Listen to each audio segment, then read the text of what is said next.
everyone. So now that everybody is seated, I would like to ask the student greeters to please come forward.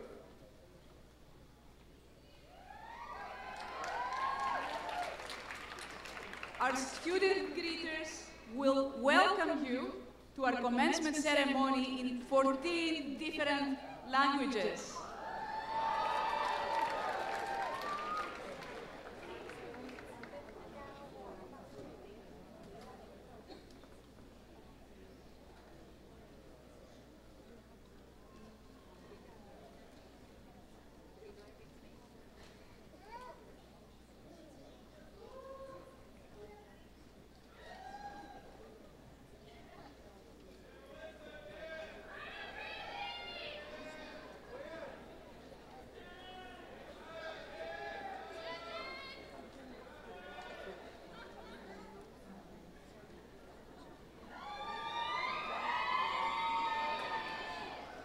Hi. The name is Mitch Yasor Artman. The language is Hebrew, tongue of the prophets. ברוכים הבאים לטקס הסיום של בית ספר לושקין ב-UCLA בשנת 2011. שלום לכם. Hi, my name is Jasmine Tilley. I'll greet you in Tagalog. Malugod na pagbati para sa seremonyang pagtatapos ng UCLA Paaralang Pang-ugnayang Publiko nitong taong 2011.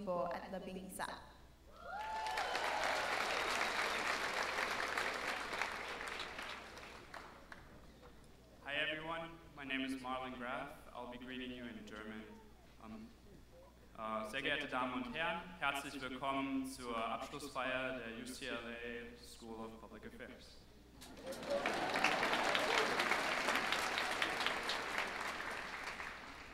My name is Goichiro Kimura. I'll greet you in Japanese. UCLA Luskin 公共政策大学院2011年卒業式へようこそ。Thank you.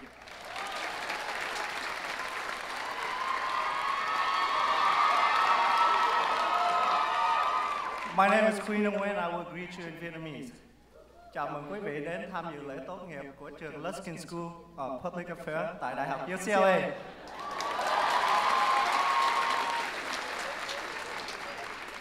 My name is Jishun Jiang. I'm grading you in Mandarin. 欢迎来到洛杉矶大学加州分校2011年公共政策学院毕业典礼。Thank you.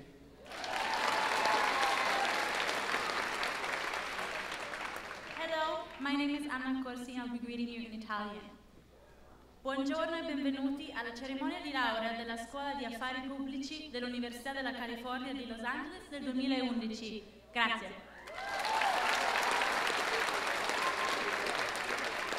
Hello everyone, my name is Manly. I'm going to greet in French. Bonjour à tout le monde. Bienvenue tout le monde à la cérémonie de remise de public de diplôme de l'Université Californie Los Angeles de l'école Luskin des affaires publiques. Merci.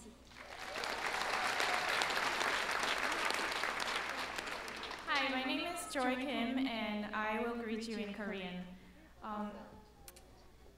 2001 러스킨 공공대학원에 오신 졸업식에 오신 것을 환영합니다. Hello, my name is Florentina Crăciun and I am going to greet you in Romanian. Bine ați venit la ceremonia de graduare la UCLA School of Public Affairs. Thank you.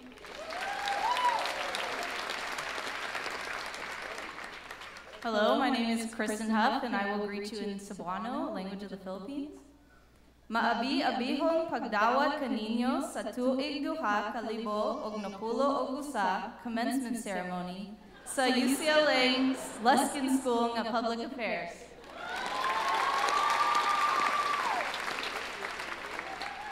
Hello, my name is Dominique Kasjak, and I'll be greeting you in Portuguese. Bem-vindos à cerimônia de formatura de 2011 da Faculdade de Assuntos Públicos da UCLA. Obrigada.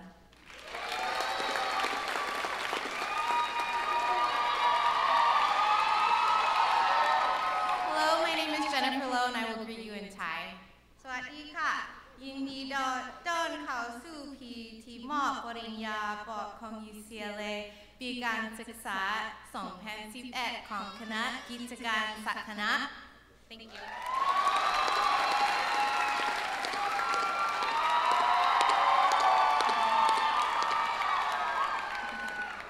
Hola, buenos días. Mi nombre es Cristi Pérez y daré la bienvenida en español.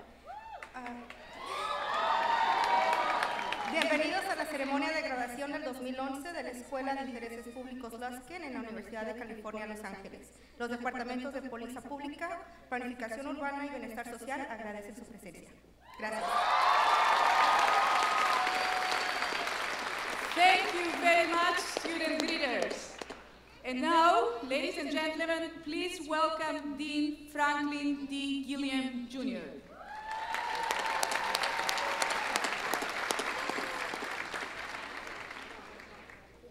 Good morning.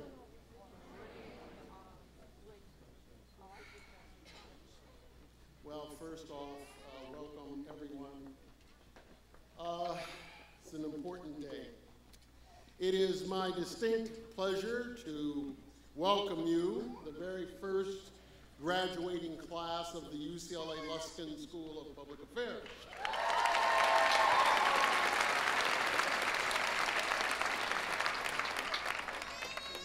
Today's a special day, but it caps off a historic year for the school, and we are fortunate to have with us here today the two people who have fundamentally changed our lives.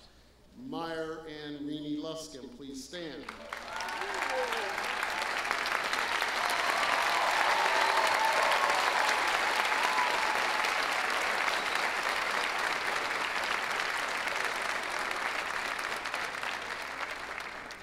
As many of you know, the Luskins are lifelong Angelenos, local philanthropists, UCLA alums, and for those of you who were here at the naming ceremony, you understand that they are an inspiration to all of us. Their recent generosity in creating permanent endowments to support the academic enterprise of the school means that the work of the three departments, social welfare, urban planning, public policy, will continue in good health for many years to come.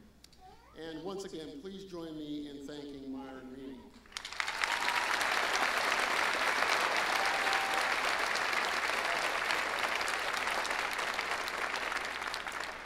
Their commitment to UCLA and their commitment to our school in particular means that there will be a legacy of meaningful and necessary work, and that this work will thrive into the future. Meyer and Renee were adamant that we create endowments so that we could support the school's activity for many years. And today, you all, this first graduating class of the Luskin School, are now part of that legacy. You are part of a historical moment in the history of the school. And all of you now will take your place as leaders in driving us forward toward a more just and equitable society. But this is your day to celebrate, it's your day to savor as an individual, it's your day to savor collectively the accomplishments that you all now have made. I know it's been many long hours, you've worked hard on some of the more complex problems, and what I think our very strong faculty has encouraged you to do is to take apart the conventional wisdom, to question the tried and true, to think innovatively, to think creatively, and to reimagine our world. Now, I'll say to you now what I wouldn't tell you at orientation. The path that each of you has chosen is going to be hard, plain and simple. Why is it going to be hard? It's going to be hard because you are part of an elite group that seeks to take on the world's most complex problems. In many ways, are society's most intractable problems. There are not easy solutions, and there are tough choices, whether it's about building sustainable communities, improving the lives of the families that live within them, creating fair and equitable and efficient public policies, protecting the healthy development of our most vulnerable populations, and to really be the stewards of the public trust. This is going to be hard. The good news is that on this mission, you will now have the capacity, the skills, the knowledge, and perhaps most importantly, the hope that we can, in fact, have a better society. The statesman and scholar Václav Havel once said, and I quote, "Hope is not the same thing as optimism. It is not the conviction that something will turn out well, but the certainty that something makes sense regardless of how it turns out. Hope is a state of mind, not of the world. Hope in this deep and powerful sense is not the same as joy that things are going well, or willingness to invest in enterprises that are obviously heading for success, but rather an ability to work for something because it is good." You, the newest members of the UCLA Luskin School of Public Affairs family, are the embodiment of that hope. You are a member of now a community, a far-reaching community of scholars, activists, problem solvers, practitioners that number in the thousands. But you also have an obligation when you leave the school, and it's to carry on the fundamental mission of the school and the work that we do. And that obligation is to create a better world, one project at a time, one job at a time, one action at a time, but create a better world. We are proud of the determination, the passion, and the dedication to the public good that brought you to our school and now takes you from us. And we congratulate you on the hard work that you've put in to make it this far. We're proud of you. We are proud of you. You deserve our respect for that. We celebrate this day. We look forward to your accomplishments in the future. And I remind you that you are now part of the Luskin family. I don't know if the Luskins want all of you, but the school certainly does. And I want you to carry that forward with pride, and I want you to remain engaged with us. Congratulations. This is a great day, and you've earned it. Thank you. Thank you, Dean David. I would now like to ask Chair Brian Taylor to come forward for the presentation of the Urban Planning Student Award and introduction of the department's student speaker. Good morning, graduates, families, and friends. This year's Urban Planning Award for Overall Excellence goes to Alex Biada.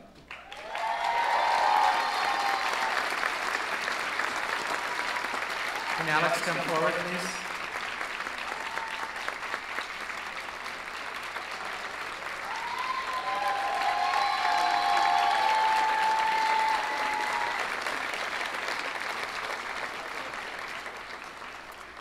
Alex Biada is quite simply one of the strongest students ever to come through the urban planning program. Though to anyone who reviewed his application to our program, his performance here at UCLA would come as no surprise. Alex came to UCLA with an undergraduate degree in economics and geography from the University of Illinois at Urbana-Champaign. So as he stands before you today, Alex now has a bachelor's degree and a master's degree over 6 years of academic study at 2 of the top public research universities in the United States. During that time, Alex has received only 2 grades. Not only does he have a perfect 4.0 grade point average for his entire academic career,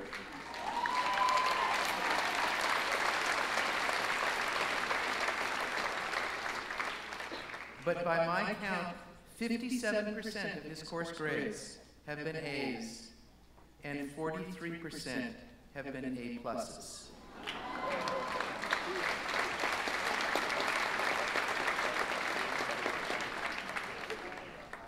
But that's not all. Alex published his undergraduate thesis as a refereed academic journal article. And he has already prepared an article from his superb master's thesis, which, I might add, was the first one filed in our department this year, for submission as a refereed academic journal. The only thing holding him up is his advisor, who hasn't quite finished reviewing it. His thesis and the article employ multiple methodologies to examine the political impediments to congestion pricing. For those of you outside the transportation field, congestion pricing has long been the apple of every economist's eye and the bane of every elected official's existence. Alex's thesis helps us to understand the political acceptance of congestion pricing in a structured and theoretically grounded way. While at UCLA, Alex studied transportation policy and planning, and I was lucky enough to be his advisor. He worked as a research assistant for other faculty, and he completed a summer internship with the Metropolitan Planning Organization in his beloved hometown of Chicago. After graduation, Alex will be returning to Chicago to work as a planner with the Chicago Metropolitan Agency for Planning. In addition to his stellar performance in the classroom and as a researcher, Alex was active in departmental affairs, including being elected by the faculty to serve as a student representative on our academic personnel committee. On this committee and in the classroom, Alex was always engaged and articulate, albeit soft-spoken and utterly lacking in bombast. So in addition to being an academic star, Alex has also been a good colleague and a nice guy as well. This is the dynamite and all too rare combination. And like any good transportation planner, Alex likes to travel, hike, and he likes a good bike ride. So please join me in congratulating Alex Beata on his extraordinary achievement.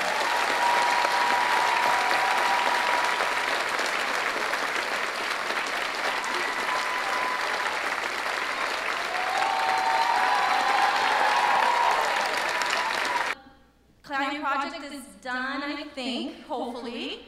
And it looks like most of us remember to wear caps and gowns, so good job.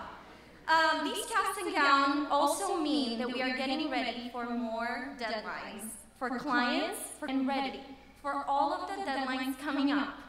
Partly because I know that when I need inspiration or encouragement to keep on keeping on, I can call each and every one of you. The people who donated money for the libraries, because we all know we spend a lot of time in there. Yes, we don't all have our ideal jobs right now, or the exact pay grade we wish to have, so we can afford regular hour and not just happy hour. But while we are here in Royce Hall, in our caps and gown, we should take a second and ponder. Why did we put ourselves through 2 years of stress and living on a grad student budget? I don't know. Well, I can tell you that we did this so we can somehow change a person's path. So we can somehow change a community zoning or land use, a food desert, a decaying town, perhaps sprinkle in some public transit. The list goes on and on and on. We are all here because we believe in something. The power of one person to stimulate thoughts, to stimulate change, our power and ability to make things better, to rewrite urban planning and perhaps even right some of the wrongs inherent within the system that the planners before us have created. And when we need a reminder, for example, when in a meeting trying to reconcile an incompatible land use and we have under an hour to put together a one-page memo, we just need to take a sit, take a deep breath, go back to that something, savor it, and let it guide us. We need to remember that we are there to listen to the voices of the community, to the voices of the people, and most importantly, to learn. We need to remember to bow our heads, to be humble, and always, always, always be open for more. More challenges, more learning, and even more breakthrough ideas every so often. I am ready for more, and I know that all of you guys are. So, see you all out there in the real world. Thank you. Thank you, Florena. Okay.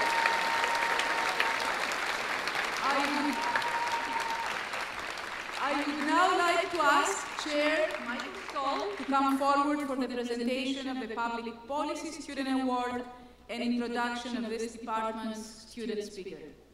Thank you. Good morning. Good morning, public policy students. A quote from the great singer-songwriter Bill Withers is appropriate. This is a lovely day. It is my great pleasure to announce the MPP, Masters in Public Policy, Student of the Year, Quinn Denny.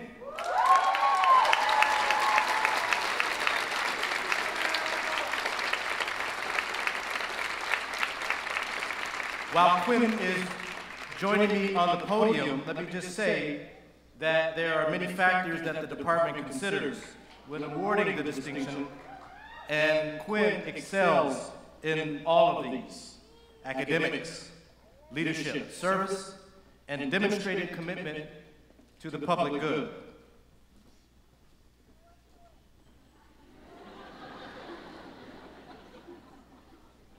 Quinn maintains the highest GPA, a 3.868 in her class, and has consistently been in the top 5% of her cohort throughout her 2 years in the MPP program. Her scholarship was acknowledged yesterday evening at the department's award ceremony when she won the highest academic achievement award along with honors for her team's applied policy project titled Improving Teacher Quality in Los Angeles' Turnaround Schools, Teacher Hiring in the Partnership for Los Angeles Schools. The APP, as these projects are called, is a group project with a real-world client. One of the qualities of the MPP stresses is teamwork, which is one of the reasons why the MPPs are typically executed as a group. So many students are natural leaders, but Quinn possesses that valuable capability of being both a leader and a team player. This ability to negotiate the role of leader and team player was instrumental in generating a distinguished APP. Based on the acclaim of her classmates, Quinn also received one of the department's leadership awards yesterday. In their comments, they particularly noted her initiative and collaborative leadership style. Quinn demonstrated these capabilities and qualities both prior to and in our MPP program. In addition to mastering quantitative analytical skills and the rigors of policy analysis, she exerted initiative, and along with Carissa Yee, who will present the MPP student address in just a moment, Quinn co-founded a new student organization called Policy Professionals for Diversity and Equity.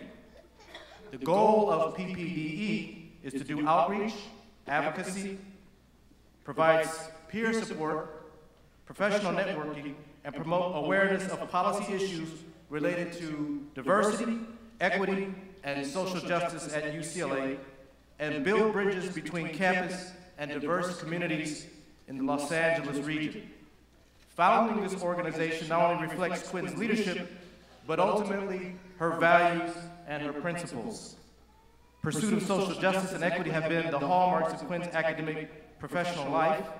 As an undergraduate at Berkeley, she was a student organizer with the Berkeley's Asian Pacific Islander Student Retention and Recruitment Center, where she supported activities to increase access to higher education for underrepresented Asian Americans communities in higher education. Her first job after her bachelor's degree was with the International Children's Assistance Network, a community-based organization in San Jose, where she quickly rose through the ranks and became interim project director within 4 years. So it was no surprise that Quinn co-founded an organization such as PPDE. In my role as chair, I always get to know a few students in particular. In preparing for this award address, I went back and checked my email box and searched for Quinn's name, and lo and behold, I saw the deluge of suggestions and programming and requests for funding. I need to add persistence and persuasiveness to Quinn's leadership qualities.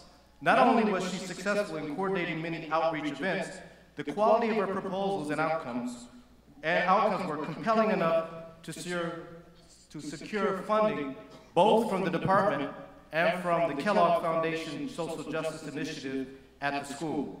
Quinn is tenacious in all her endeavors, and when confronted with benign neglect, she is persistent. When thwarted with bureaucratic or financial impediments, she is unrelenting and proposes alternatives to make things happen. We can teach rigorous analytic methods in the MPP program, but when they are grounded in principles such as equity and social justice, these methods are powerful tools to ensure policies for the greater public good. We are confident that Quinn is destined to become an influential yet principled public servant in the years to come. It is readily apparent that Quinn has earned the respect and esteem of her peers, our faculty, and the members of the communities that she serves. Quinn, you are a shining example of who we would like our MPP students to become. Please join me in applauding Quinn Dent for this prestigious award.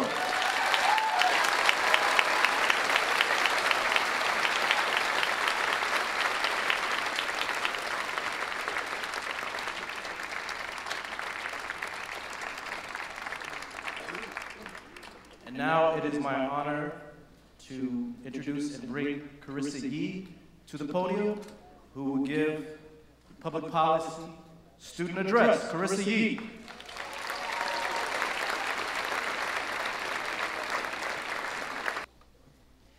Over the past 2 years, I have had the privilege of learning with and from 39 amazing men and women in the public policy program.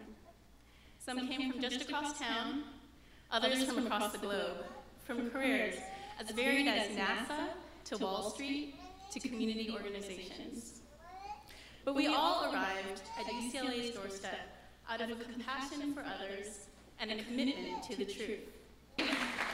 We welcomed 3 babies into our community. Jen, the picture of you balancing baby Jack while typing your APP in the 11th hour, it is the definition of multitasking. And sadly, we were also brought together by tragedy. Kathleen, we miss you, and we share this day with you. My classmates, they didn't just juggle the academic and the personal, but we also worked in internships, sometimes taking on 10, 20, even 40 hours of work every week on top of our full-time academic demands. We have been in a policy boot camp, and I hope that means that we're in pretty good shape for what comes next. I interned with Los Angeles Mayor Antonio Villaraigosa, and he often says, the role of the first is to open the door for the rest. So today, as we open the door to the next phase of our lives, we also give thanks to those who made it possible for us to be here today, our distinguished faculty and committed staff that guided us and mentored us, friends and loved ones that supported us emotionally, but especially our parents and elders, those that sacrificed for us so that some of us could be the first in the family to graduate from college and go on and get a master's degree. We salute you.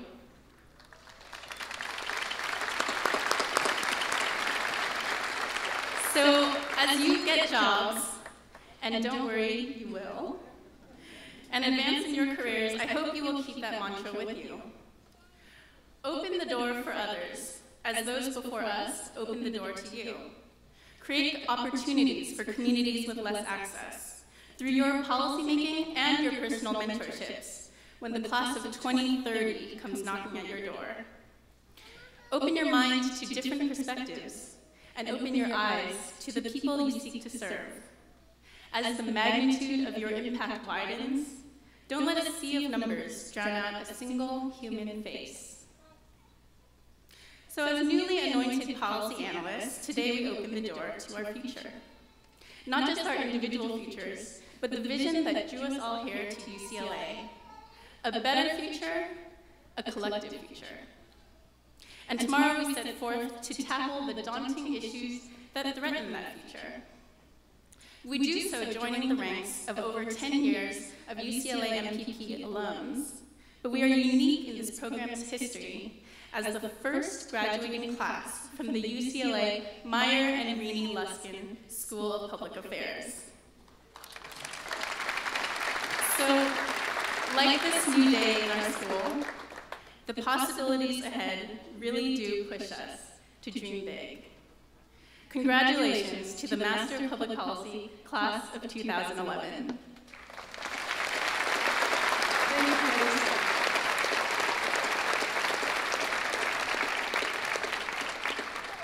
I would now like to ask Chair Rob Schilling to come forward for the presentation of the Social Welfare Student Award and introduction of this department's student speaker. Thank you. I know I speak for my colleagues when I say we get a kick out of this every year. That is no lie. It's axiomatic at these occasions to say this is not the end, commencement is the beginning. But in fact, this has a real sense of renewal for us as faculty as we look out at your smiling faces every year, and it's the same kick every year.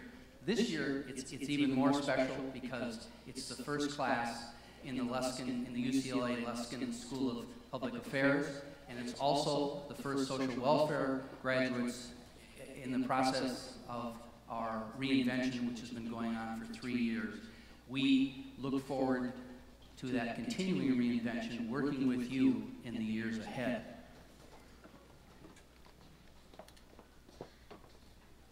The recipient of the Social Welfare Outstanding Student of the Year is Carlos Amador. Carlos, come up here.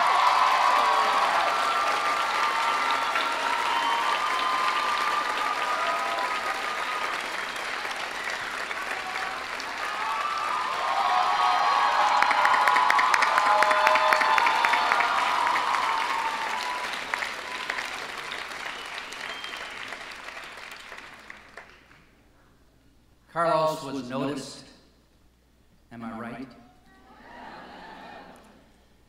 Now, some might say that leaders are born, and it is true that parents of leaders will say that as early as age 3, I saw that my child was a leader, and there might even be some truth to that. And in fact, during the early weeks when Carlos entered the MSW program, people around him noticed. And they noticed that he had a way of connecting with people that was private and also very public. And as one of the earlier speakers has mentioned, that's what a leader is about, knowing how to connect with people on the one-to-one, behind the curtain, and also in front of the curtain. A leader is a person who knows how to connect with people, to have them hear you, and also is a person who knows how to connect with people to speak from strength and power. Carlos knows how to thread that needle, that softness and that hardness. Talk to Carlos individually, and you immediately will feel engaged by a warm human being. Watch him in front of a group, and it will be an electrifying experience. Now, Carlos did very well in his classes and had papers that were, his professors said were remarkable, and his personal bio is a one that's an inspiration to all of us. Carlos is not eligible for example, a lot of the funding that all the other students are eligible for. Carlos is on a mission, but he's on a mission that, whether it's a personal mission of his student colleagues or not, it's a mission that grabs his peers. Let me give an example of his passion for immigration issues. And immigration issues, as we know, even though they're not talked about by our president, or our leaders, they're such a hot potato. They are, everyone in our class understands that if this is not the issue of our time, it is surely on anyone's short list of top 3 or 4 issues. Carlos understands that, and one of the things that we do every year, along with other schools of social work, is go to learn about lobbying and legislation in Sacramento every year. And students learn how to change the public dialogue, and particularly with our elected leaders. When Carlos spoke to 1,000 students, he got a standing ovation. Carlos was also asked to stand in without any notice for a speaker who hadn't shown up. He stepped to the podium and again had everyone listening to him in the freshest sort of way, and were really nothing less than mesmerized.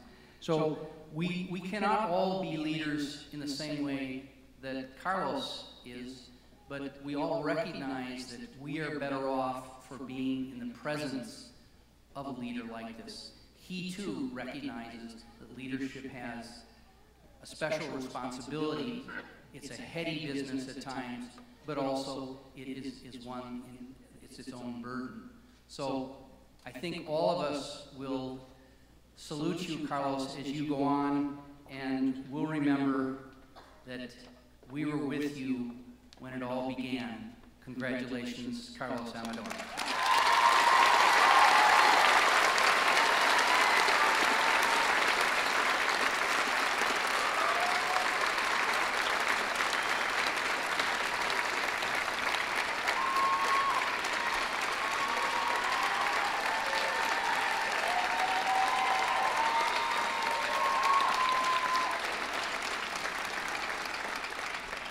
Now I'd like to introduce Edwin Yao, who will give the student welfare address. Edwin.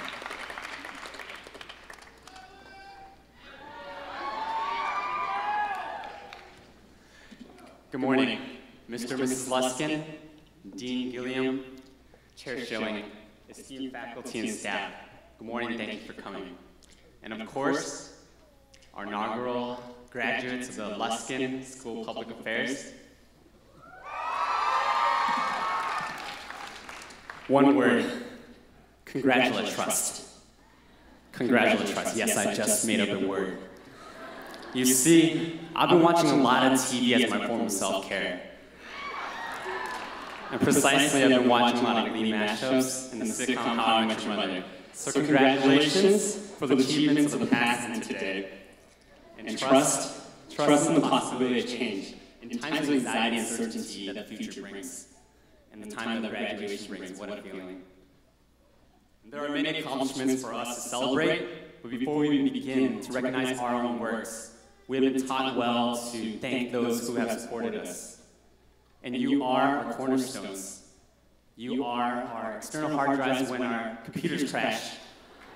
You are our Red Bulls after an all-nighter, our one-up mushrooms in Mario, our wild cards in Uno, okay, I'll stop, you get the point. But seriously, you have been patient with us. You have put up with our long hours at work being cranky when we come home. You have put up with us bringing home sad stories about our clients. And you have put up with us diagnosing you with not understanding graduate student disorder not otherwise specified. That was not in the DSM. And also us diagnosing ourselves with school-induced anxiety. Our families, our friends, our mentors, our inspirations, we stand up and we thank you for all that you've done for us and being supportive of us.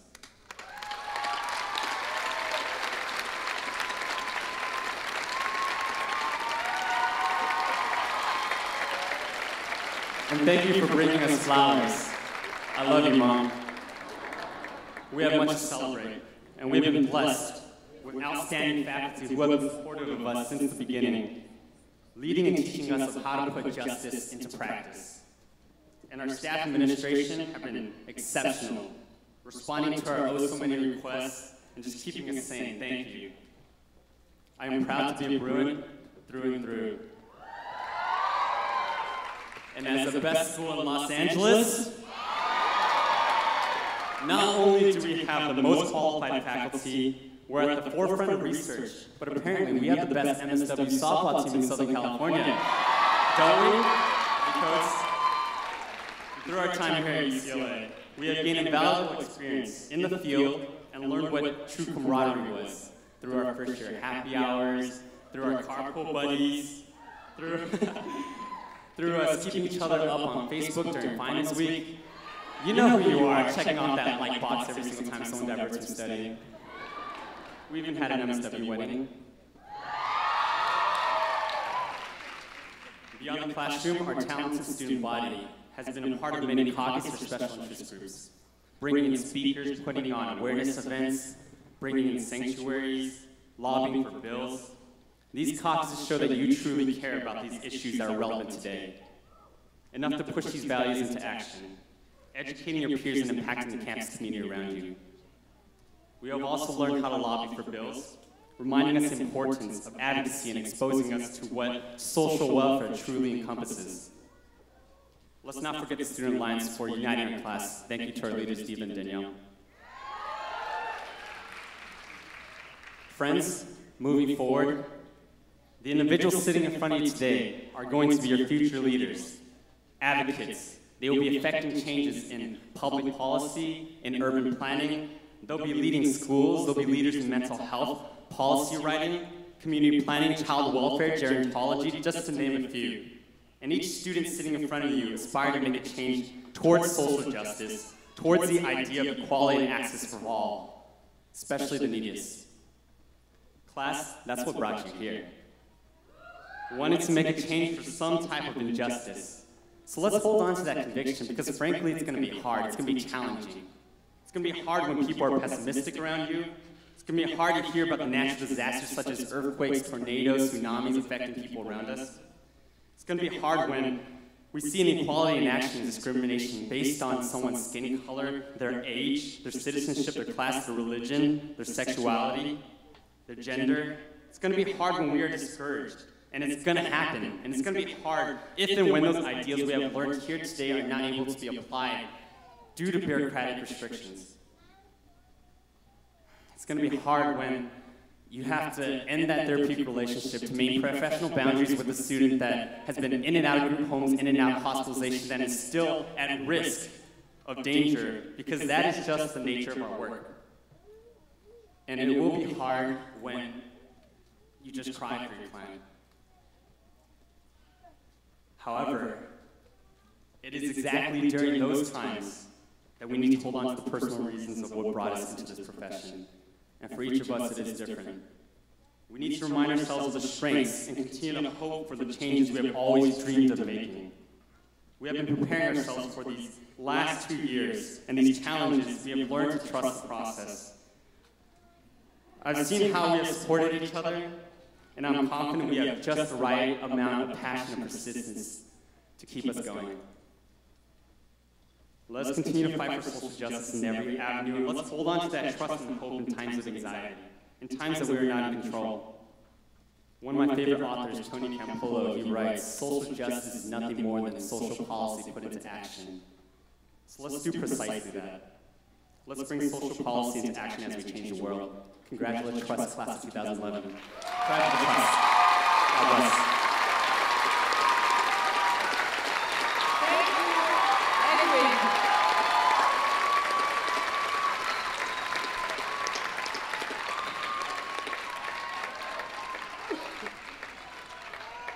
I would now like to ask our Dean Frank Gilliam, to introduce our keynote speaker, the Honorable Jane Harman.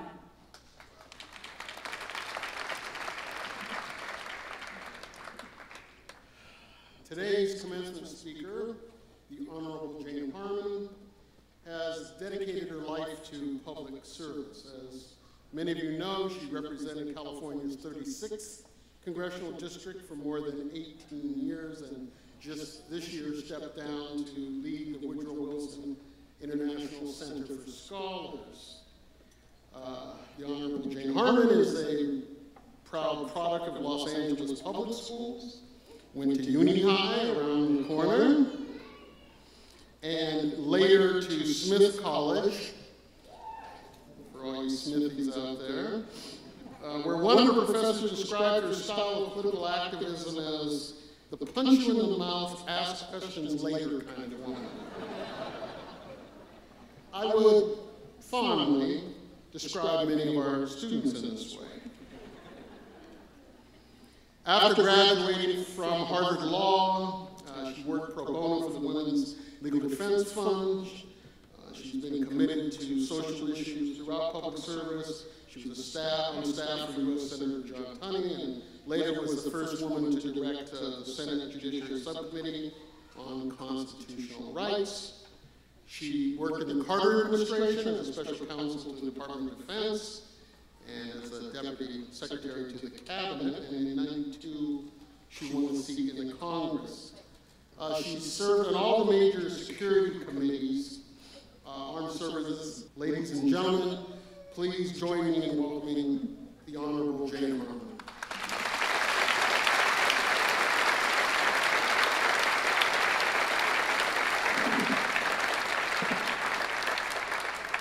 Good morning, class of 2011. Thank you to Frank and the faculty for all you have done here, but more important, I think that the student speakers this morning were both wise and touching, and for a political junkie like me, you make us all proud. Congratulations to you particularly. As Frank said, being here today feels like being home to me. Not only did I teach here as a Regents professor, serve on what is now the Luskin School Advisory Board, and represent a nearby congressional district for 17 years, but I grew up 3 blocks from here on Loring Avenue. I'm a product of Warner Avenue Elementary School, Emerson Junior High, and as you heard, Uni High. And I even once volunteered as a candy striper at the UCLA hospital. This is my neighborhood school, and I have watched it grow from a quaint campus with Royce Hall at its center, this marvelous brick Spanish Revival architecture, into a sleek, internationally known center of academic excellence, and one of the largest urban universities on earth. It's exciting to know that this School of Public Affairs has achieved the intellectual stature and financial stability, thanks to the remarkable generosity of the Luskin family, to chart its own course as a top-notch institution. We've all been to graduations before. This year, there were 2 memorable ones in my family.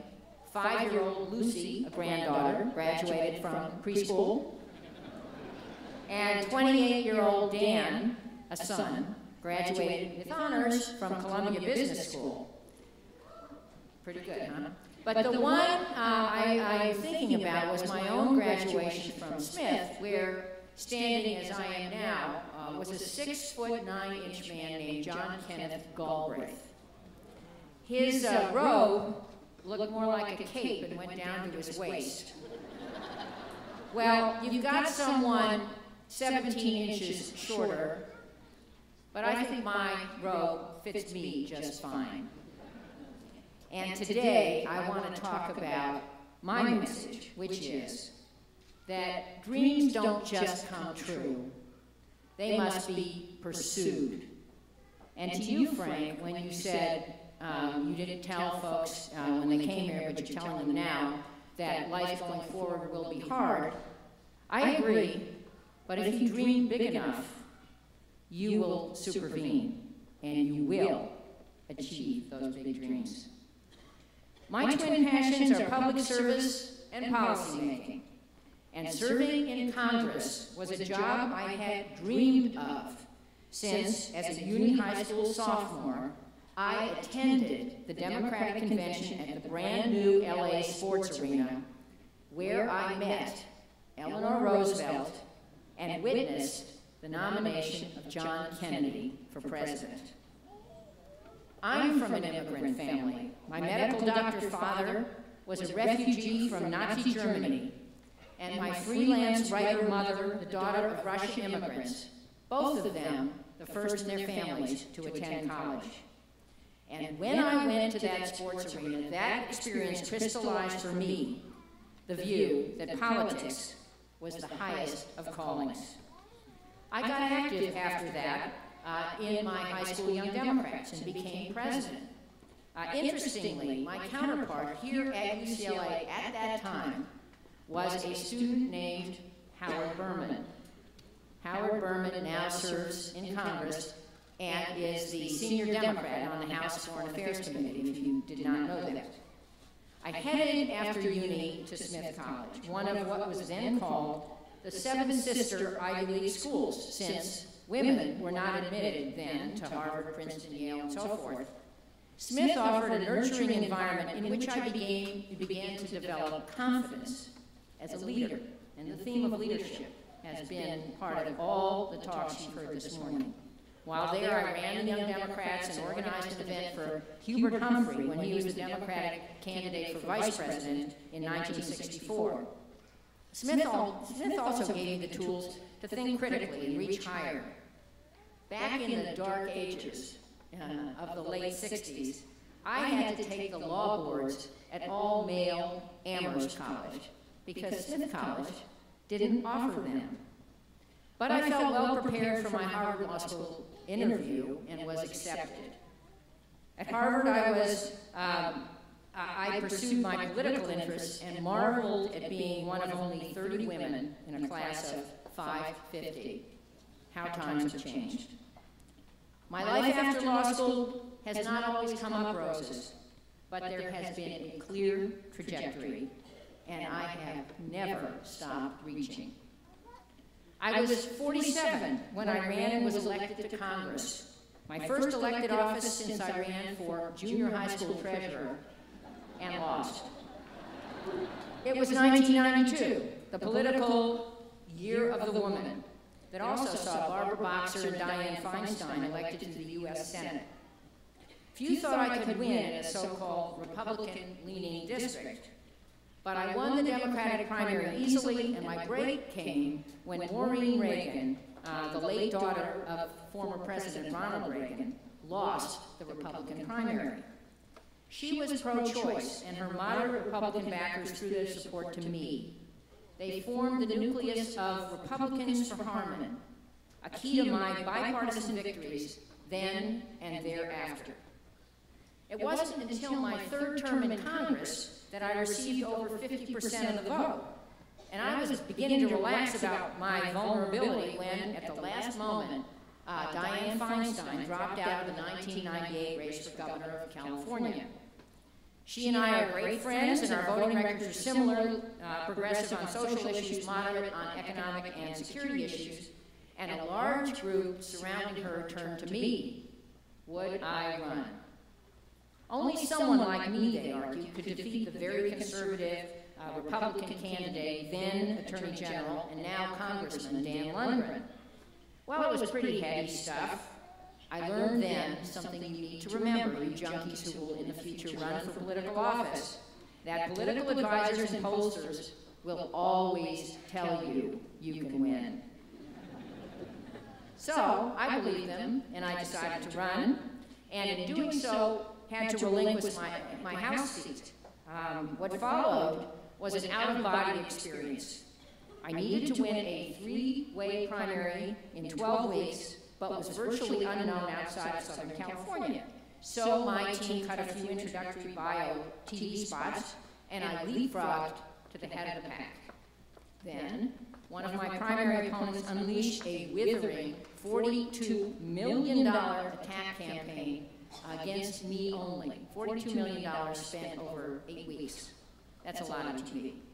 I was only able to put up a modestly funded rebuttal, which said, leadership is about attacking problems, not each other.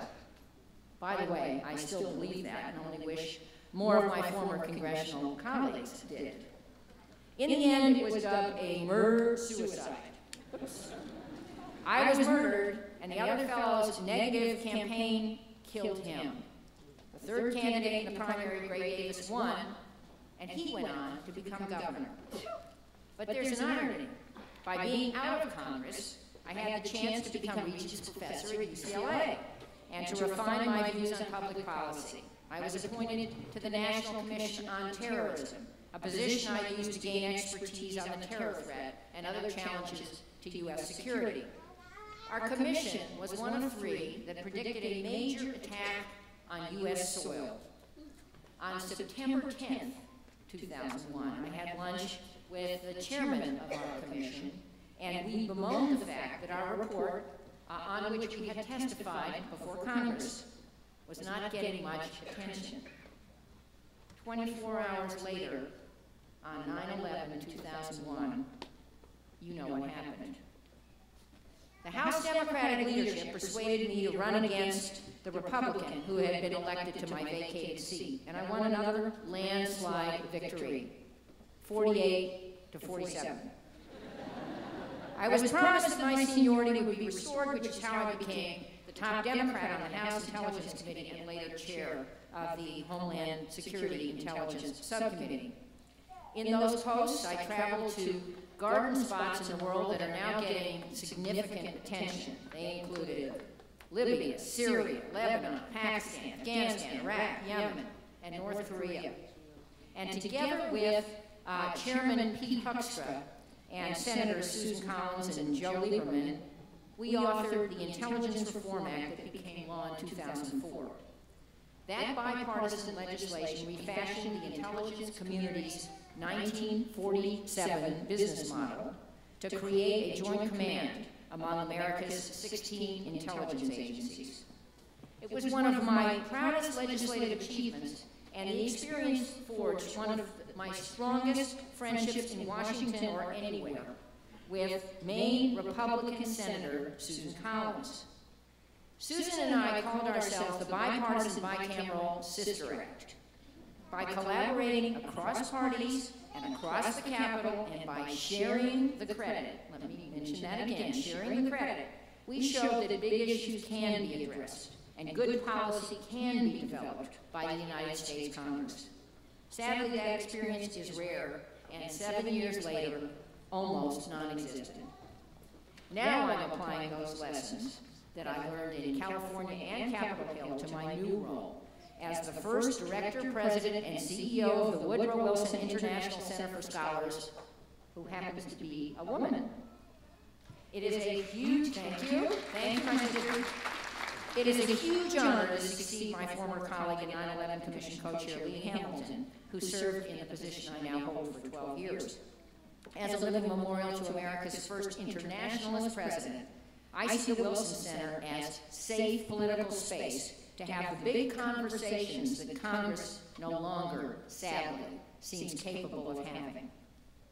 I'll be candid with you. As much as I adore many of my colleagues and the opportunity to shape major policy, the environment in Congress has grown so toxic and so broken that the nonpartisan, intellectually diverse Wilson Center offers enormous appeal, and I hope you'll all come and be some of our star scholars and then launch your own diverse political careers. Don't get the wrong idea. I have never been one to shrink from a fight. I didn't remember that quote about punch you in the face, whatever. I don't think I really do that. And I doubt you do too. You do either. But if there's a fight to be had, and it leads, and it involves me, I'm ready. I've got the scars from a 17-year congressional career to prove it. And I also am taking those scars and also those joys with me to this new adventure. So, what does all this have to do with you? After all, this is your day. And as they say on TV, your future starts right now. If, like me, you're addicted to public policy, and I listen to those speeches and I think there are a lot of junkies before me, if you suffer withdrawal when you can't learn the breaking news, you may have dreams similar to mine. Your path may be more direct or more indirect, although that would be hard, than the one I took. But it must be your path. Becoming an effective leader is hard work.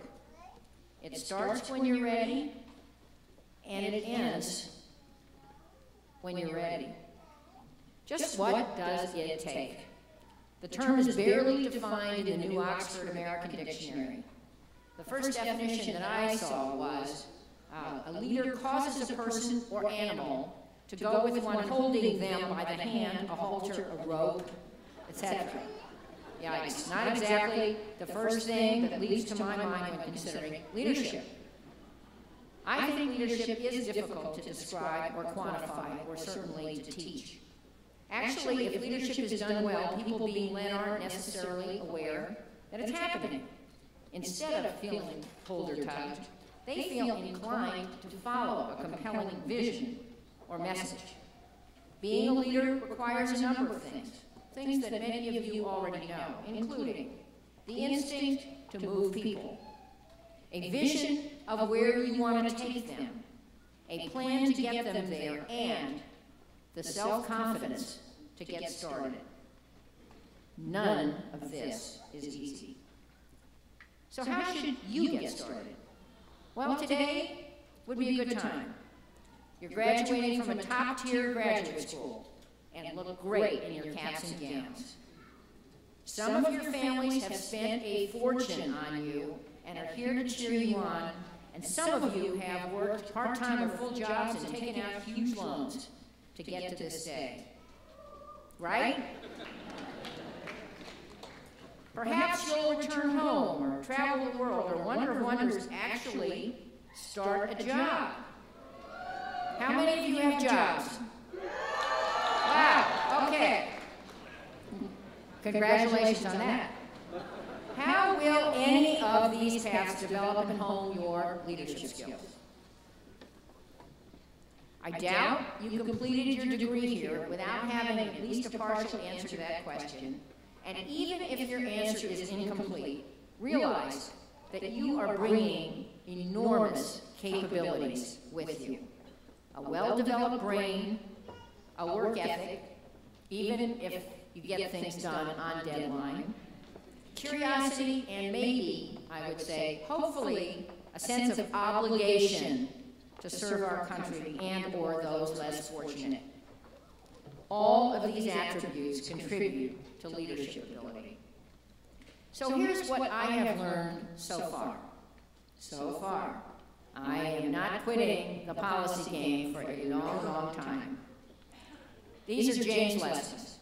1, leadership is inside out. It starts with your own head and heart. If it doesn't, people will sense it and not trust you. I guess that little kid doesn't trust me so much. 2, leadership takes work, lots of work. You have to trust your own instincts and marshal your arguments. 3, failure is your friend, and learning from tough experiences will set you up for even greater success. 4, leaders never give up. Think Nelson Mandela, Václav Havel, or Aung San Suu Kyi.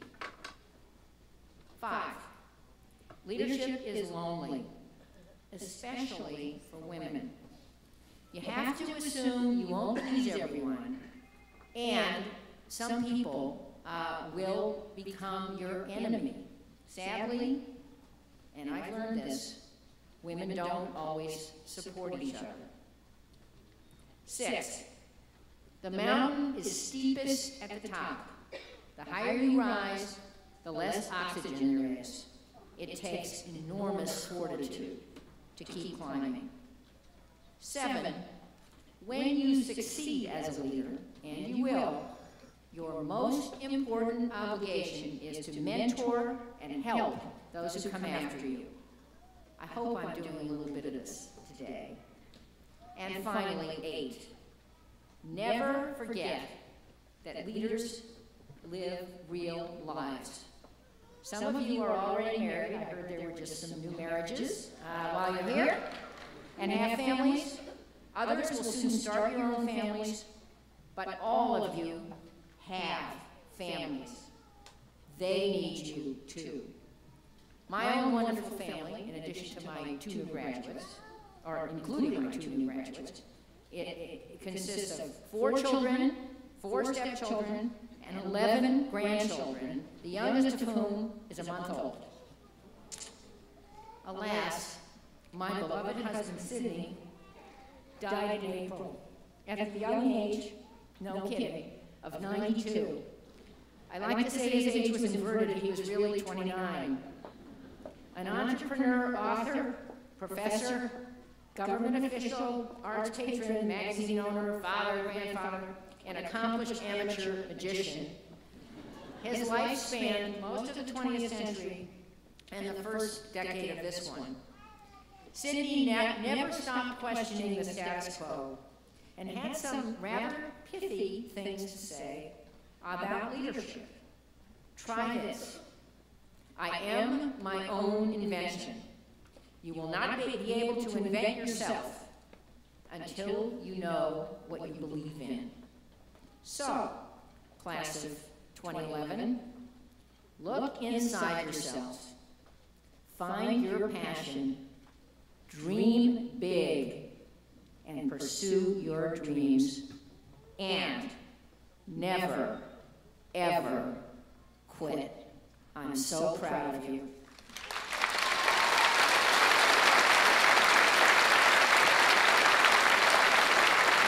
It's my pleasure to call to the stage the PhD faculty advisors and their doctoral candidates.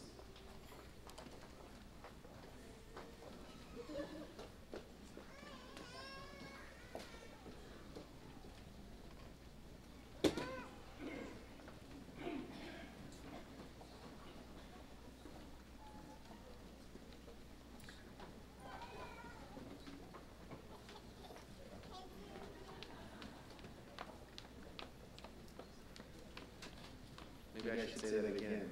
Doctoral candidates, come on up.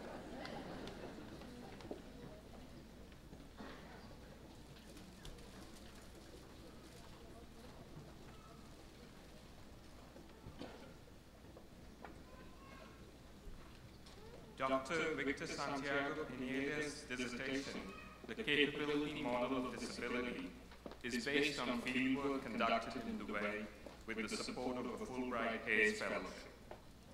There are 3 fundamental features of Dr. Pineda's capability model of disability that are insightful and forward-thinking. First, it characterizes disability as a fundamental failure between an agent and his or her physical, social, and institutional environment, instead of being a deviation from the norm of human functioning. Second, it introduces the concept of salience to measure local attitudes towards persons with disabilities relative to international norms. Third, it offers practitioners a development-based framework along the dimensions of basic functioning and basic freedoms. On Wednesday night, Victor was honored as the department's outstanding doctoral student. Dr. Pineda will be moving to the Bay Area to help UC Berkeley develop a center on disability studies and rights. Congratulations.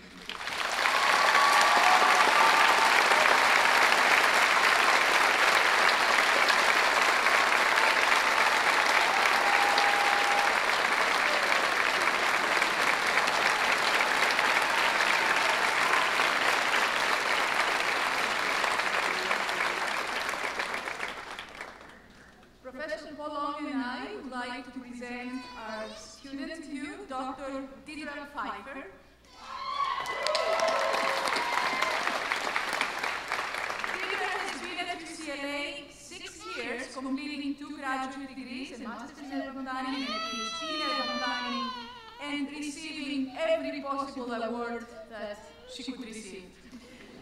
Her dissertation is titled Sprawling to Opportunity, Los Angeles, African Americans on the Ex-Urban Frontier, and it is an amazing documentation of the regions and impact of the African American exodus to the Inland Empire.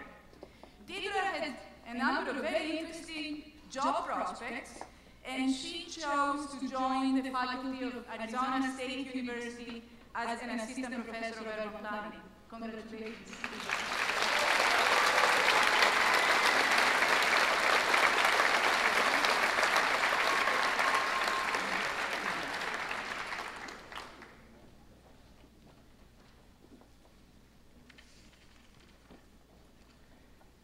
Dr. David Bryan Mason's dissertation, Cooperation as Collateral, Social Capital and Joint Liability Microfinance Group Lending in Nicaragua, assesses conditions for the success of microfinance programs.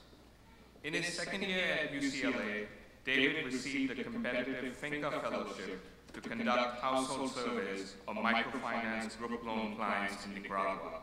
He returned to build and expand upon this during his dissertation fieldwork. Dr. Mason found that contrary to the conventional wisdom, measures of group and community-wide social capital have only limited association with better repayment rates. However, borrower groups are often strongly influenced by the relationship their loan officer builds with them. The research shows how development workers create and employ tacit and informal professional skills and practices in working with poor communities. While at UCLA, David received support from the Torang Jang Globalization Fellowship, a Tinker Travel Grant from the university's Latin American Studies Institute, a Graduate Summer Research Fellowship, and a Dissertation Year Fellowship Award. Congratulations, Dave.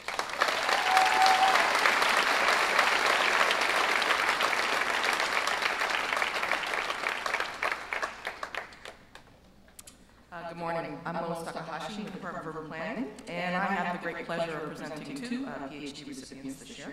The first is Dr. Anna Ju Kim, who graduated in December 2010.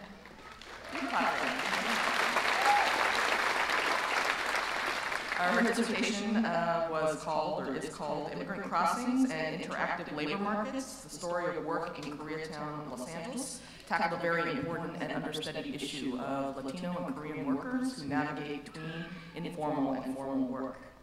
She is currently a Mellon postdoctoral fellow at Pomona College in the Claremont College system, along with her committee members, Professors Leo Estrada and Manuel Pastor. Please join me in congratulating Dr. Anna Ju.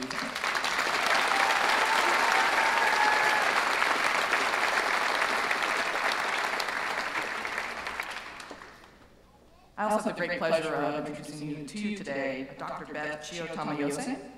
Well, I guess it's fairly popular, which is good, because she's actually going to be teaching the master's core class in urban planning theory and history, so keep that popularity coming. Her dissertation, which she just filed, is called The Rise of Western Land and Water Regulation on the Hawaiian Islands, an Historical Analysis of Land, Property, and Water Governance, 1840s to 1910s. She received numerous grants and fellowships to support this research, including a grant from the National Science Foundation, a grant from the University of California Pacific Rim Research Program, and numerous campus fellowships and grants. Along with her faculty members, Professors Randy Crane from Urban Planning and Carol Goldberg from the School of Law, please join me in congratulating Dr. Beth Chio Tamayose.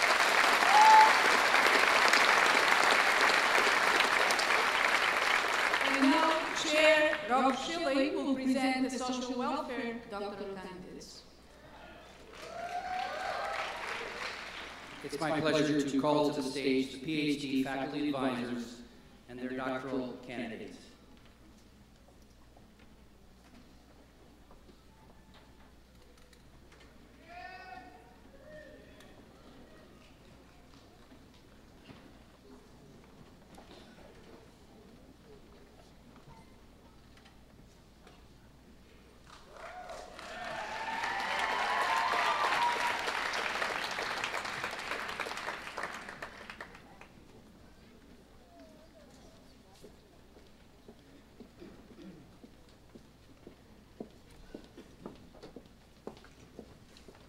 It gives me great pleasure to introduce for the first time Dr. Bum Jung Kim. Bum Jung's dissertation on the factors that influence quality of life among low-income elderly Korean immigrants in adult day health care sets a stage for a greater understanding of two of perhaps the most important trends affecting our nation, aging and diversity. Bum Jung focused on a Korean population in Los Angeles, which now constitutes the second largest Korean population outside the capital in Seoul, Korea, and focused on an issue that is increasingly confronting children, parents and caregivers of Korean immigrants, how to assist them and provide necessary long-term care services. His findings in his dissertation go against the conventional wisdom that ethnic, minority, and immigrant families take care of their own in old age. And his findings demonstrate that increasingly Korean elderly immigrants will rely on professional, formal, long-term care services. And thus his dissertation examined, identified the factors that can enhance the quality of care and the quality of life for low-income elderly Korean immigrants. His research is certain to set the foundation for a greater understanding of the culturally compatible services for all older persons, especially those from ethnic and immigrant communities.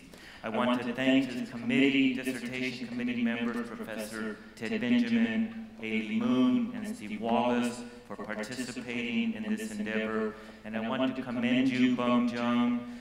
Certainly, you have made great contributions for your country as serving as a policy advisor to Korea as they expand their long-term care programs.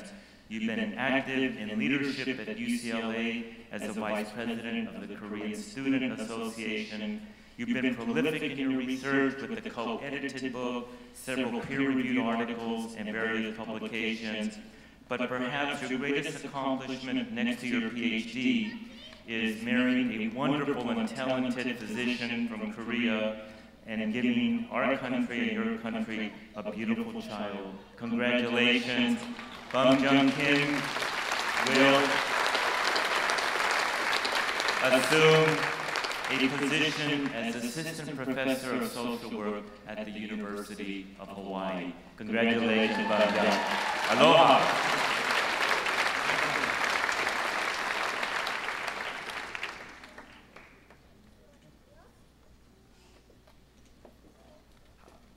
Hi, I'm Ted Benjamin, and I'm very pleased today to introduce and congratulate Yong Hyung Jung as she receives the Doctor of Philosophy in Social Welfare. Yoon came to UCLA after receiving degrees from Seoul Women's University in Korea and Washington University in St. Louis, Missouri. Her well-designed and thoughtful doctoral dissertation titled Engagement in Productive Activities and Well-Being in Later Life critically examines the argument that engagement in productive activities in later life is good for our health. In her study, she draws on 2 waves of national survey data to analyze the impact on well-being of volunteering, paid work, and family caregiving by older Americans. She uncovers important differences across gender, education, and income groups, and raises important questions for future research, especially about the health effects of paid work in old age. Next fall, Yoon will be a postdoctoral fellow at UCLA's Center for Policy Research on Aging, and will enter the national academic job market in social work and social welfare. Yoon, you have been a delightful student and colleague and have completed a first-rate dissertation with focus, intelligence, creativity, and grace. We are very pleased to honor you today. Thank you.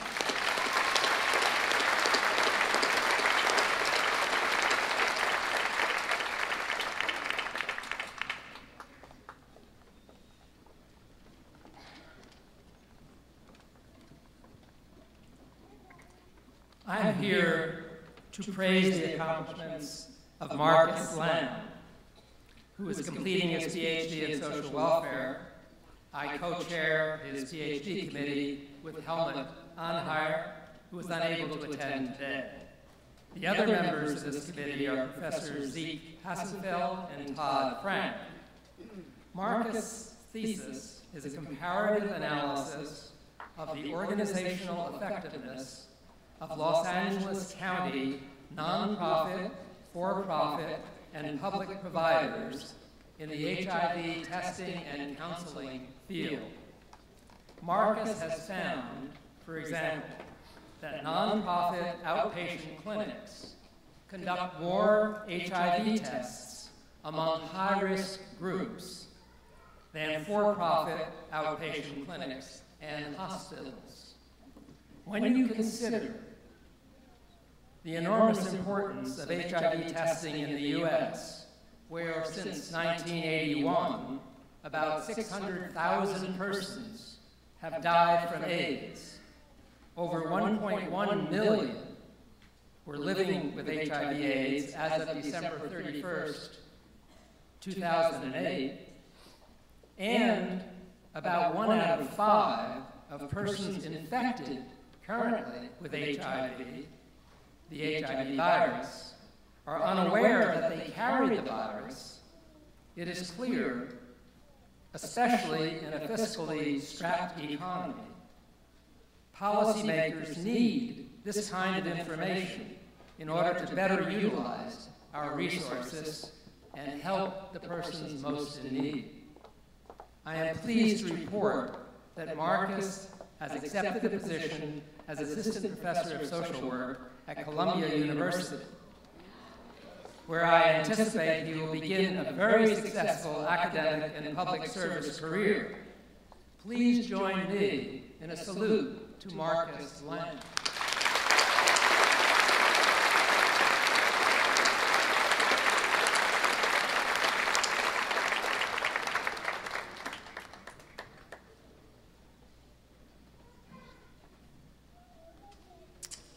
Good morning, I'm Stuart Kirk, and it is with pleasure that I introduce Jennifer Shepard-Payne. Jennifer received her BA degree in psychology from UCLA. Prior to entering our doctoral program, she worked for 15 years as a social worker in many capacities in children's services, foster care, and mental health. Most recently as a clinical supervisor, college instructor, and research project manager. Her dissertation addressed a long-standing puzzle about why African Americans have for decades received a different pattern of psychiatric diagnoses than whites. In particular, African Americans are less likely than whites to be diagnosed with depression and more likely to be diagnosed with other more severe disorders. There are many plausible but no confirmed explanations for this. Jennifer wanted to test one of these, namely that the diagnostic patterns are different because African Americans, for a variety of cultural reasons, express their symptoms differently than whites for the same underlying disorders. But clinicians misdiagnose these culturally nuanced symptoms. To test this, she designed an ingenious experiment to see whether clinicians would recognize depression if indeed depression symptoms were atypical. She developed two client assessment scripts for 2 client assessment interviews, and then with the help of 2 actors and a film crew, she made 4 videos varying the race and symptoms expressed. Using these videos in a web-based survey, she asked over 200 licensed clinicians in California to view one of the randomly selected videos and make a diagnosis. She found little evidence for racial bias among clinicians, but she did find strong evidence for the misdiagnosis of culturally expressed symptom patterns, which may account for the perplexing underdiagnosis of depression in African Americans. It is a fine dissertation and one that will attract attention when it is published. As other indicators of her academic accomplishments, she has already presented her work at a half a dozen conferences and has published several singly authored articles. In the fall, she will join the faculty at the University of Illinois in Chicago as an assistant professor. On a personal note, in working with her, I have marveled at her resilience in the face of adversities and the poised manner in which she overcame unexpected challenges and steadily advanced her research. I know that her faith and her family, many of whom are here this morning, have helped her immensely. The dedication in her dissertation is particularly meaningful. It says, and I quote, "This dissertation is dedicated to my amazing mother, Maddie Scott West. All is encouraging, all is loving, all was there. Thank you, Ms. Maddie Scott West, and congratulations, Dr. Shepard Payne.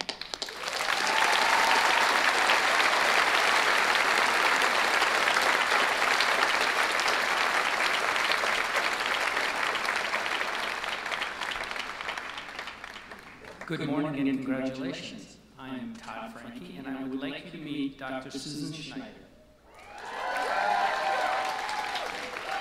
Susan's dissertation was entitled, "A National Study Exploring Whether Neighborhood Characteristics Are Associated with Patterns of Delinquency During Emerging Adulthood."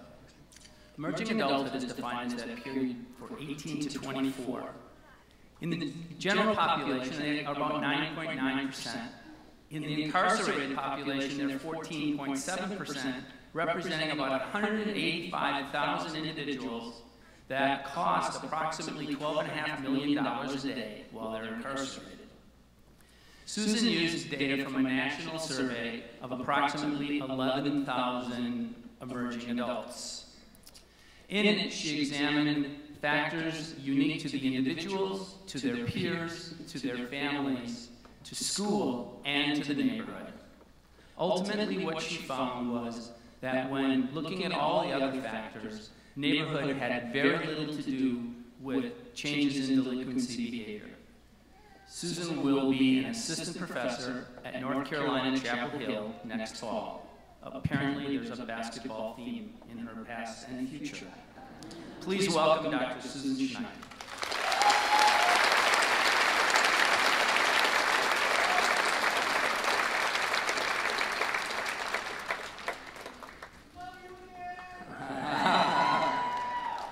No surprise.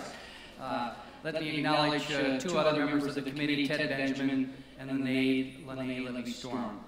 Leanne Urata came into our PhD program already with 2 UCLA degrees in hand, and she came with friendships in the Philippines, and I'll get back to that, and also a desire to do a dissertation on HIV/AIDS.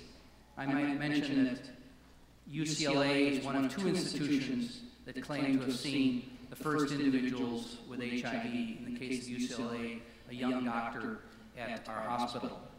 As a doctoral student, Leanne reconnected with her colleagues in the Philippines, and get this, took refresher courses in Filipino, and set about to do a dissertation entitled Sociocultural and Individual Determinants of HIV Risk Among Female Entertainment Workers in the Philippines, a multi-level analysis. She and her Filipino collaborators first did key informant and focus group interviews to sort of understand the terrain at various establishments in the greater Manila area. They then conducted structured interviews with 500 entertainers and managers in 54 establishments. The results suggest a need for interventions with entertainment workers and their managers that incorporate workplace and health department policies and address the impact of depression, drug use, and social support in efforts to increase condom use. This summer, Leanne will be one of a small group of researchers to gather at Fordham University to focus on issues of ethics and HIV. Leanne is now a postdoctoral fellow in global health at UC San Diego. Congratulations, Dr. Urata.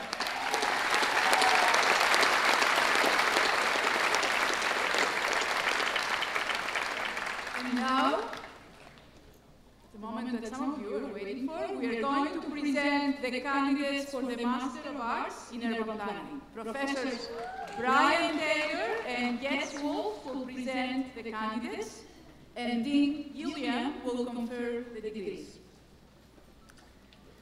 Will the candidates for the Master of Arts in Urban Planning please stand?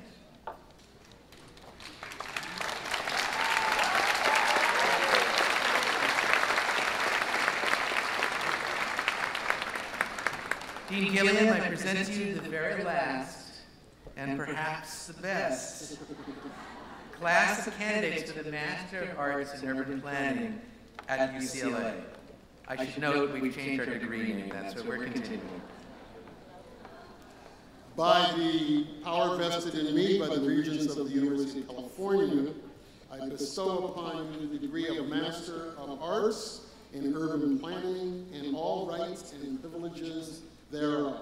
Congratulations.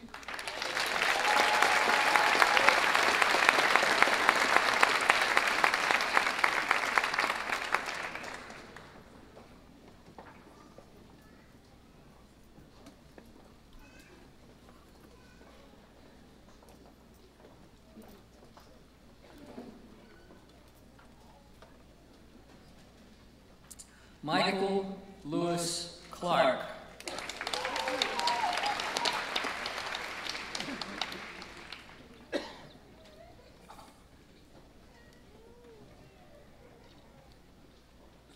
Cesar Diaz.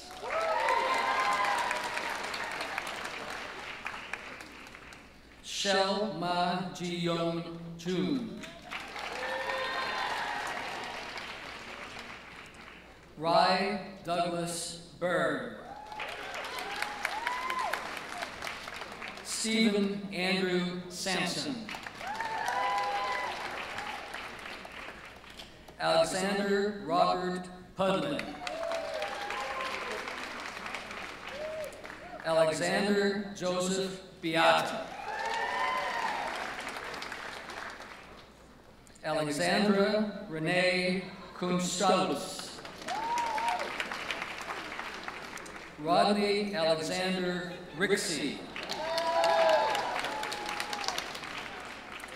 Alec Bartrusov.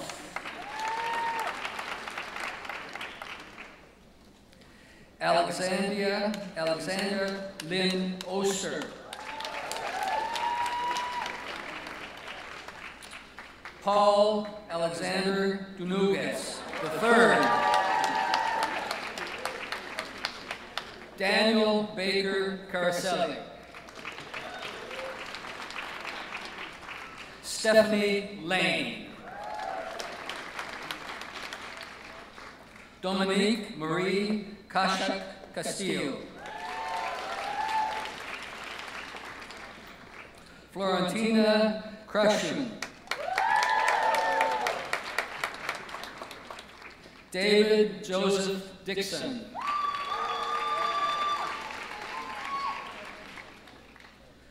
Rusty Wiseman.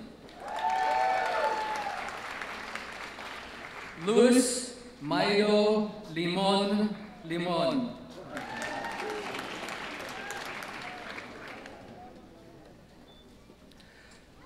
Cheyenne Angela Corona.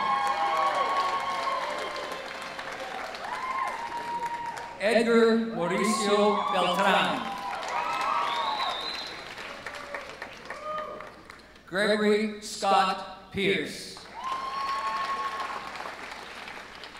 Catherine Corinne Phelan.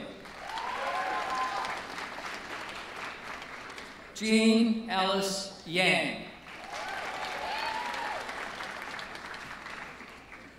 Marcia Rosalie Hale. Yeah! Jonathan David Yordi. Angela Rashid. Lindsay Rebecca Hilde. Celestine Do. Michelle Go. David Peterson.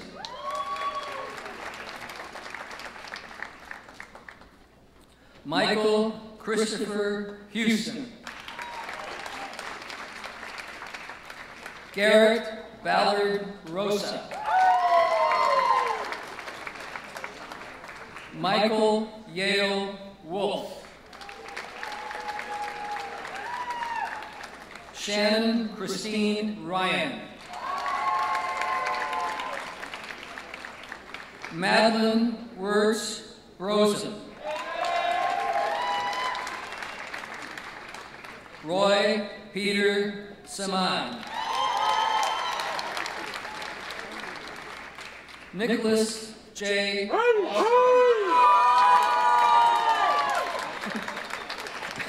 Hugo Vanlin Sarmiento.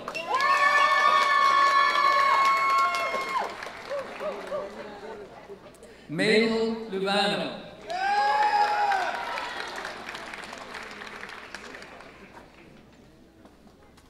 Jeffrey Lawrence Raven. Noriko Sakuria. Ji Shi Zhang.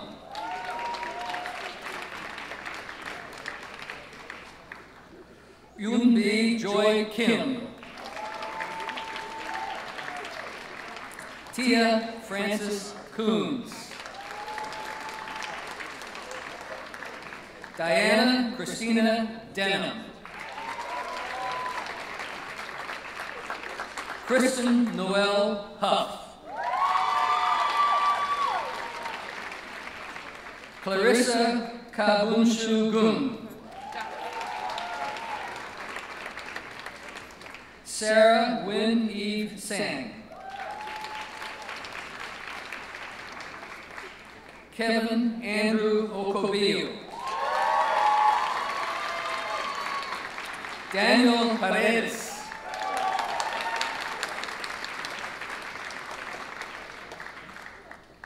Congratulations, Masters of Urban Planning.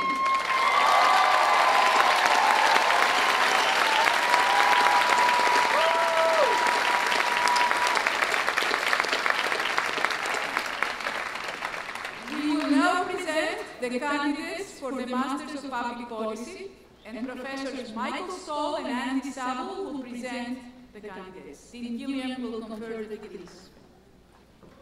Will the candidates for the Masters in Public Policy please rise? Dean Gilliam, I present to you candidates for Masters in Public Policy.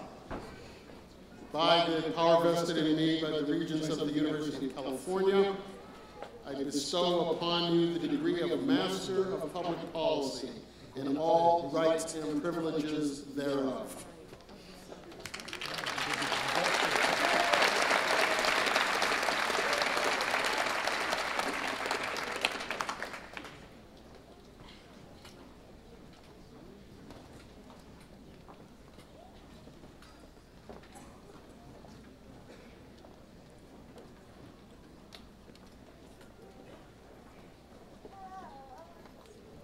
Anna Okorsi.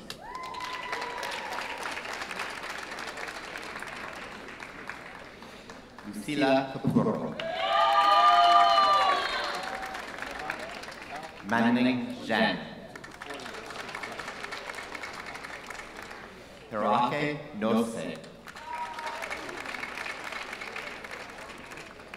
Jaewon Shu Wu. Yanling Wang. Janelle Shu. Goichiro Kimura. Peter Bergamo. Robert Pierce.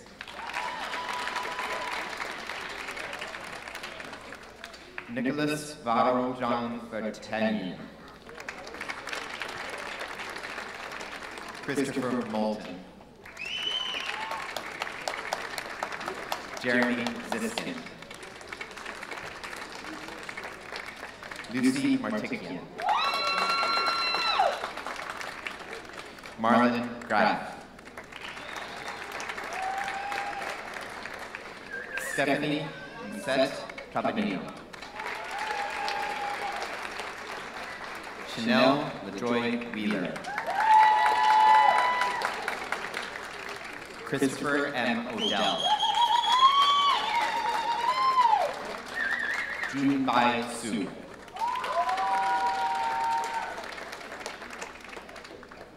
Matthew Grant Murray.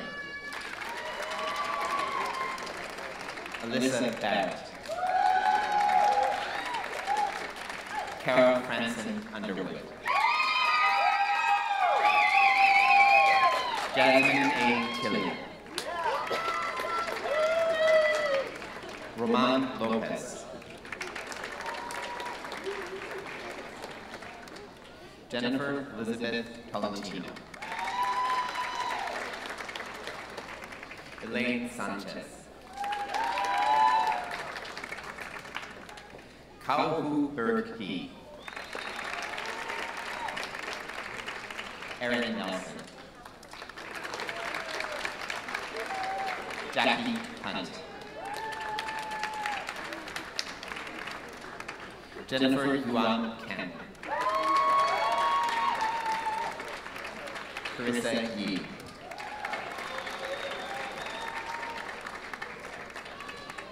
Cara Priestley. Quinn Tu Din. Max Messerly. Peter Riccitti.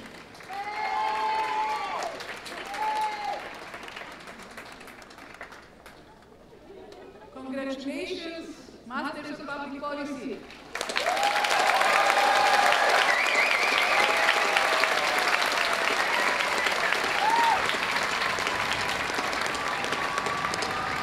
Okay. And finally, we will present the candidates for the Masters of Social Welfare.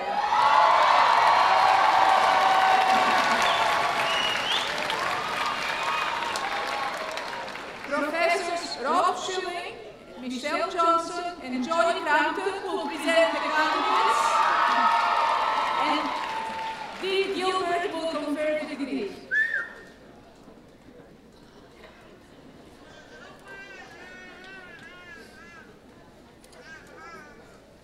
Will the candidates for the Master of Social Welfare please rise?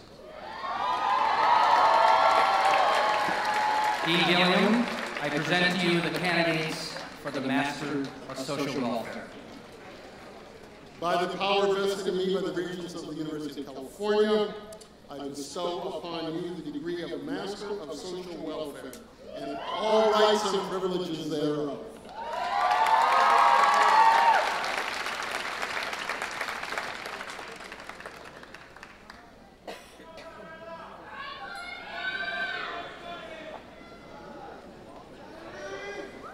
Idania Martinez.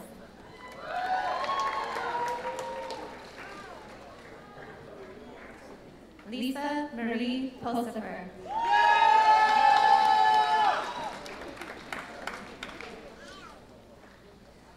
John Dasta.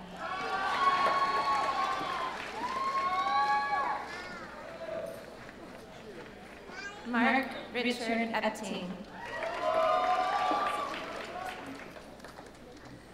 Arnik Bagdasarian.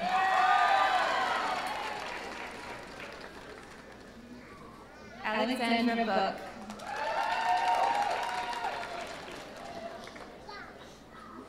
Jean Durante.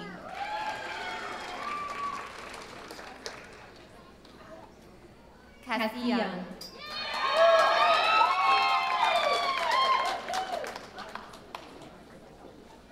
Amy Serena Poser.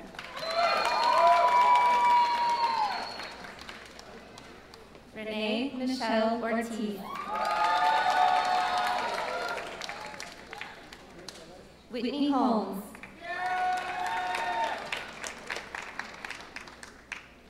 Erica Huguenard.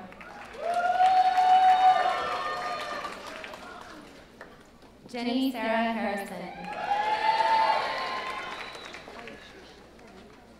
Karen Rachel Siegel.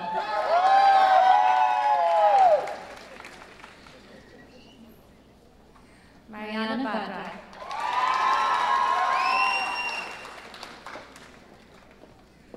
Sheila Zara Modier.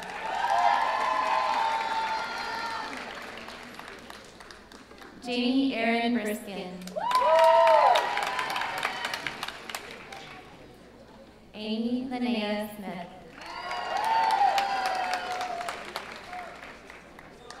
Victoria Lianage Pereira.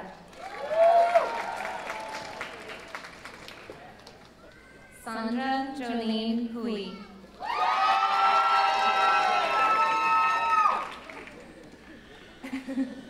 Maria Auxiliadora Harkin.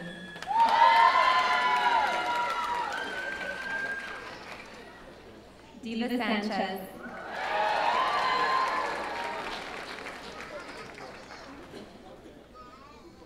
Cali, as an abbreviation of California.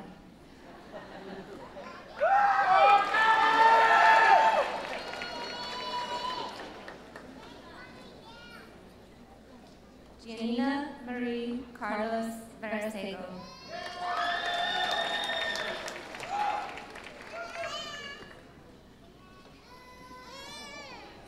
Mitch Yasur Artman.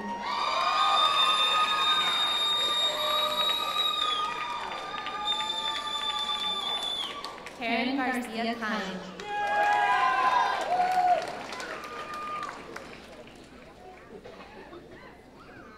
Brittany Rochelle Haley.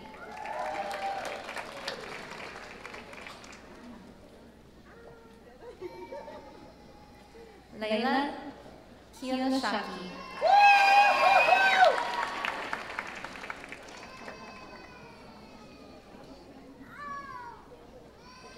Carrie J. Brown.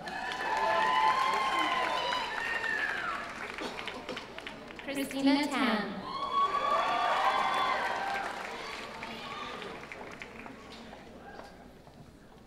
Valerie Lita Bagnall.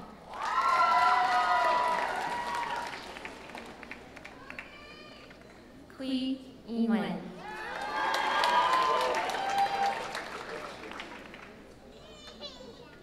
Eva Hong.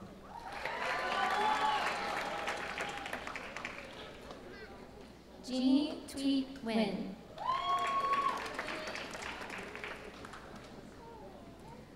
Michael Paul Hanan.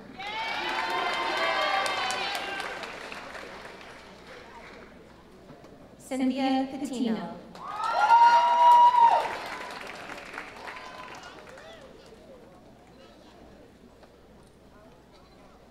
Melissa Christine Anvisi. Kyle Stephen Scales.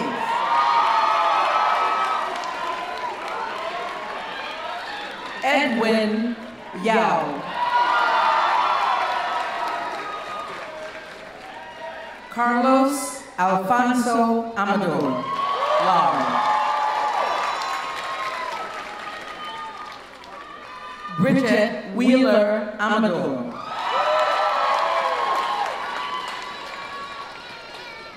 Catherine Paulette Morales. Nellie Wen Kim. Jennifer Hai Lo.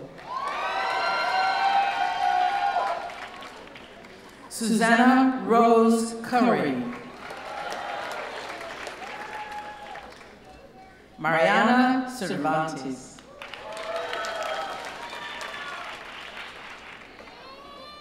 Janet L. Bain. Chun Mai Lam.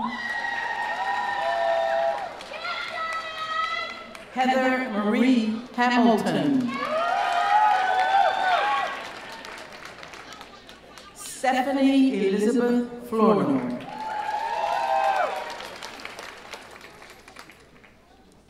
Renee Robin Garrett.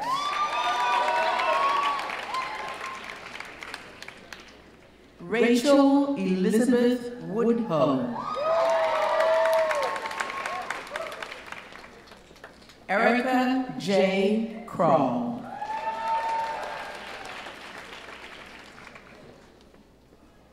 Monte Carol Coleman.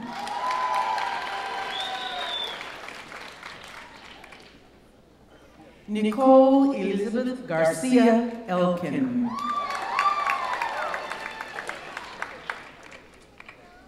Refugio Valle.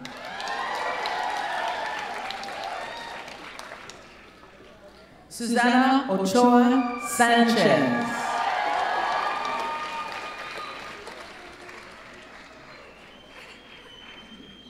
Jacqueline Perez.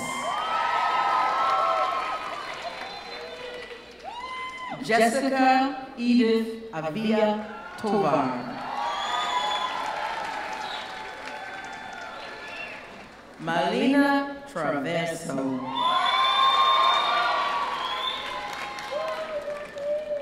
Natalie Ann Mercado.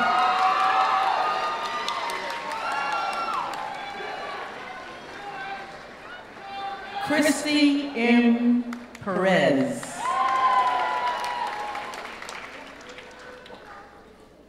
Laura Hortensio Posada. Carla Leon. Rachel Marie Atkins. Ellen Hisako Hiller.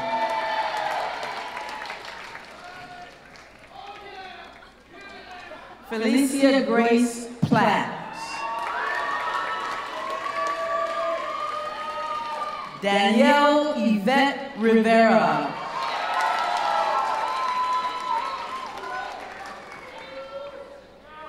Natalia Marcy Topic.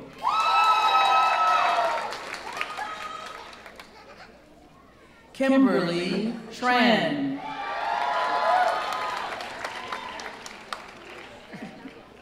Miguel Rodriguez.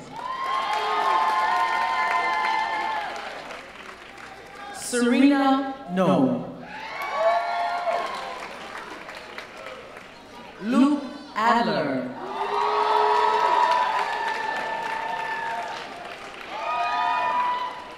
Jana Ormsby. Christine Diane Alger. Grant Edward Courtney.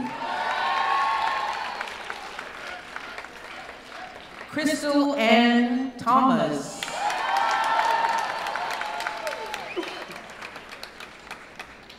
Emily Bess Hamilton.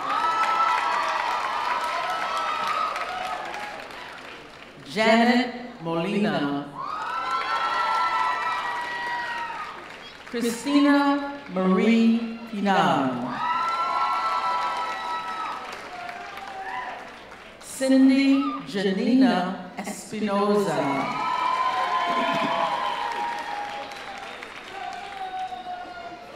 Shannon M. Turner.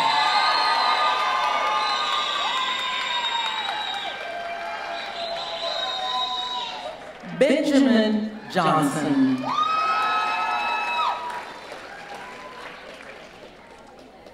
Dana Lee Slade. Robin Petering. Rachel May Gannon. Carlos Cano.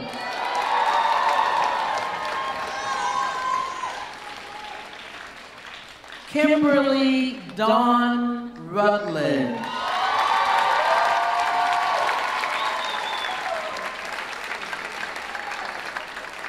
Congratulations, Masters of Social Welfare.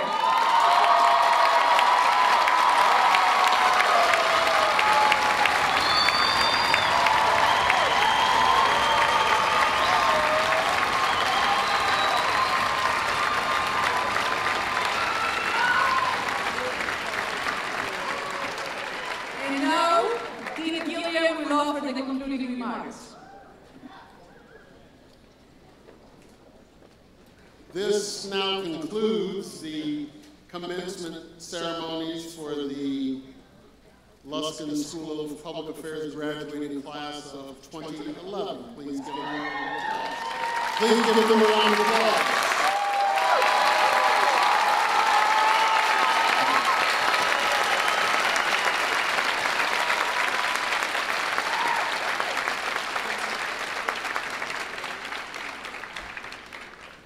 I'd like to take a moment at this time to acknowledge several faculty members and staff who have served the school for many years and are now leaving or retiring this year. It is with bittersweetness that we say goodbye to Professors Ted Benjamin,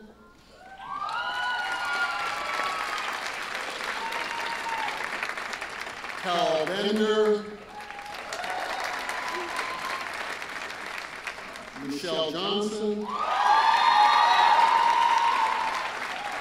and Joy Crumpton.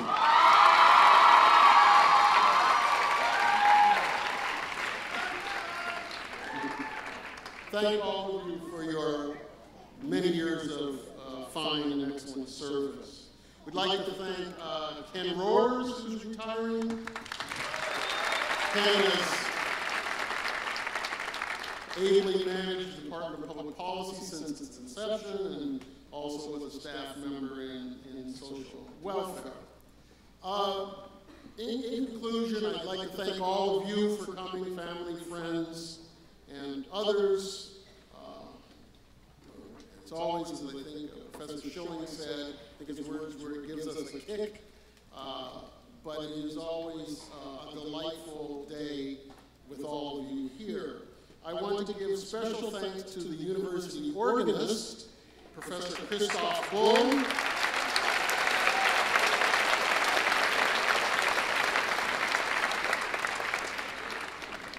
we're very pleased to have him, and Professor Bull told me this morning something I did not know, that the organ actually was built into Royce Hall when Royce Hall was built. So it is part of the legacy of this university. I want to extend my thanks to the faculty who have come today and all of those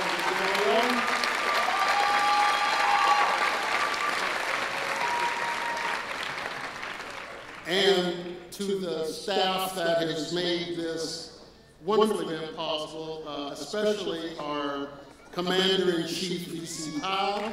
VC, thank you. VC does a spectacular job every year making sure the event is organized. And finally, a big thank you to Congresswoman Jane Harman for her wonderful words.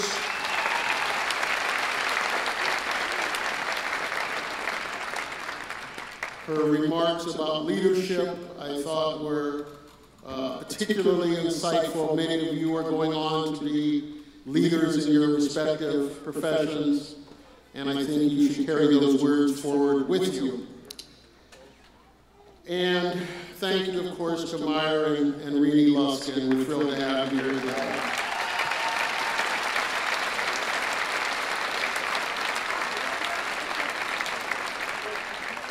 So congratulations, we now salute the new alumni of the UCLA Luskin School of Public Affairs.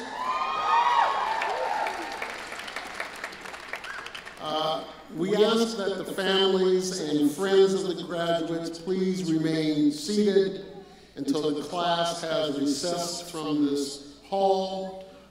Then please join us for a reception outside on Dixon Plaza, where the graduates will come and join you after they've taken some class photos. So thank you so much for coming, and new alumni, congratulations. We hope to see you and continue to be engaged with our school, and I will be talking to all of you soon. Congratulations.